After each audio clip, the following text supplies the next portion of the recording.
Hai Sobat Jago Angkat, welcome to Jago Angkat Channel. Di channel ini kita akan bahas mengenai edukasi seputar dunia lifting dan rigging, baik itu pengangkatan, pengikatan, dan penarikan.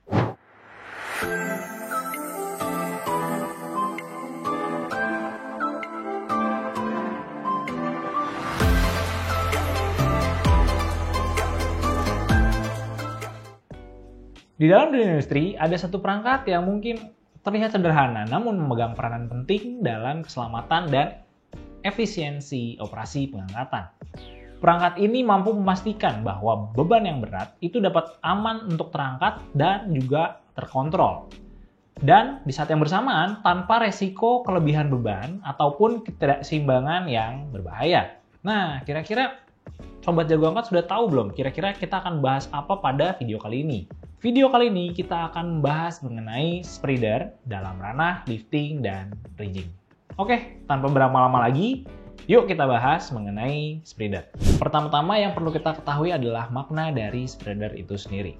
Apa itu spreader? Spreader adalah salah satu perangkat dalam pengangkatan yang dirancang untuk mendistribusikan beban secara merata di beberapa titik pengangkatan. Berkaitan dengan distribusi beban, dengan menjauhkan titik pengangkatan, spreader bar mampu membantu mencegah beban yang diangkat miring ataupun berayun selama proses pengangkatan. Selain itu, untuk memberikan stabilitas dan kendali yang baik pada saat proses pengangkatan. Lalu, standar referensi yang digunakan pada spreader. Umumnya, spreader itu menggunakan standar American Society of Mechanical Engineers atau disebut juga dengan ASME BTH1 yang dimana membahas mengenai below the hook lifting devices. Dan juga untuk yang di sebelah kanan itu ada di NVGL ST E273 yang dimana membahas mengenai standard for certification of lifting appliance. Yang dibahas dalam ASME BTH1 melingkupi 1. Ada minimum structural dan mechanical design. Yang kedua ada marking. Yang ketiga ada installation. Yang keempat ada inspection, lalu ada testing, ada maintenance, ada yang terakhir juga operation. Mengenai safety factor pada spreader. Safety factor pada spreader disebut juga dengan design categories. Nah, di sini disebut juga dengan design factor. The ratio of the limit state stresses or strength of an element to the permissible internal stresses or forces created by the external forces that act upon the element. Nah, di sini disampaikan bahwa rasio batas kekuatan atau batas yang diperbolehkan yang disebabkan oleh gaya yang dari luar ke material atau elemen yang diuji. Nah, saya akan menampilkan slide selanjutnya yang dimana akan membahas mengenai static design basis. Static design basis ini juga berkaitan dengan design factor, yang dimana design factor ini disebut juga dengan ND. Nah, nilai ND ini dibagi menjadi 3. Yang pertama adalah ND dengan nilai 2, yaitu adalah untuk kategori A. Lalu yang ND nilainya itu 3 untuk kategori B.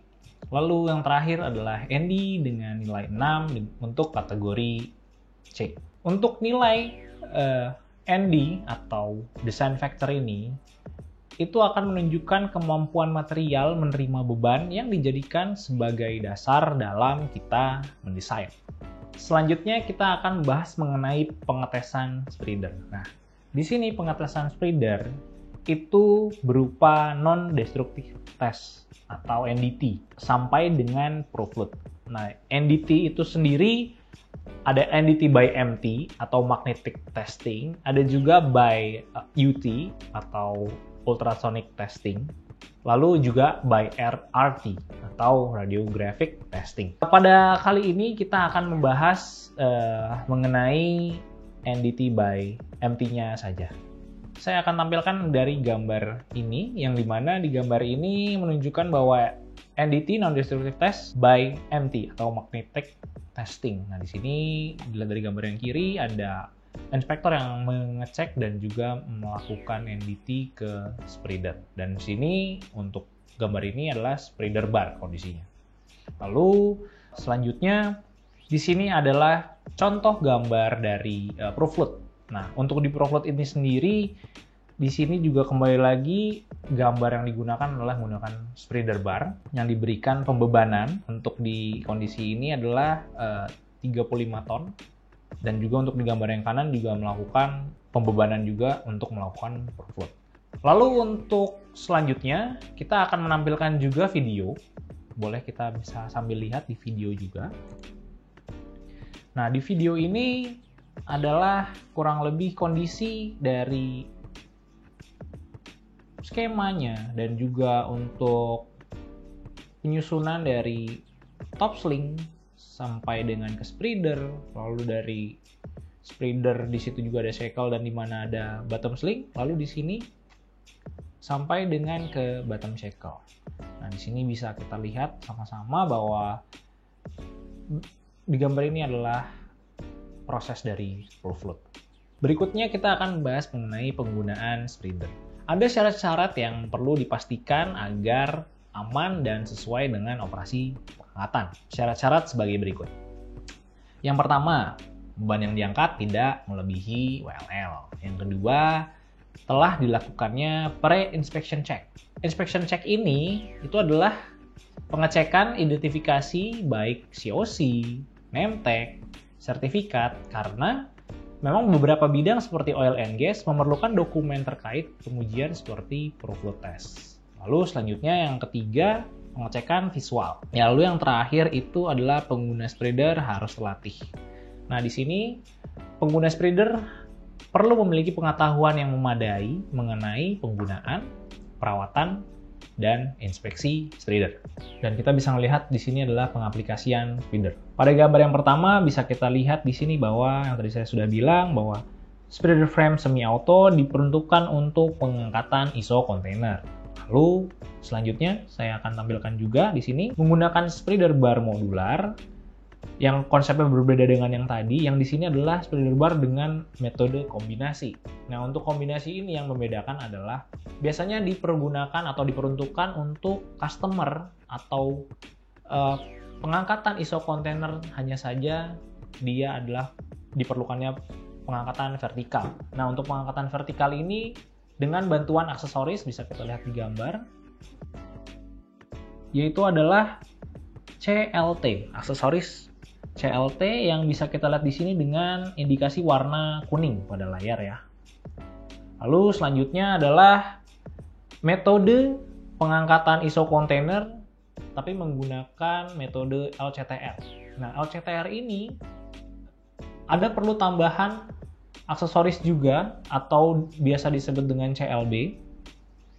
Nah, untuk pengangkatan LCTR ini biasanya diperbolehkan untuk pengangkatan ISO kontainer dari bottom corner dan juga terbentuknya sudut. Maka ini diperbolehkan dan ini memerlukan aksesoris CLB. Selanjutnya kita akan lihat di sini adalah contoh pengangkatan menggunakan spreader bar modular yang dimana bisa kita lihat di gambar. Untuk top slingnya menggunakan round sling, yang lalu yang untuk di bagian bawah juga menggunakan round sling. Dan ini adalah contoh pengangkatan generator.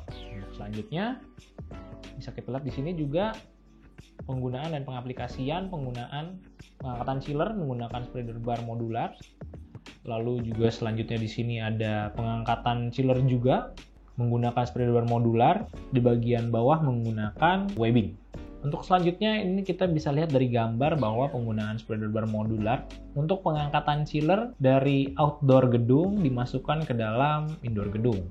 Lalu ini adalah aplikasi penggunaan spreader bar modular tapi menggunakan kombinasi untuk pengangkatan chiller. Yang di sini yang membedakan adalah untuk di bagian bawah bottom sling itu menggunakan webbing sling dan metode pengangkatan itu adalah basket system.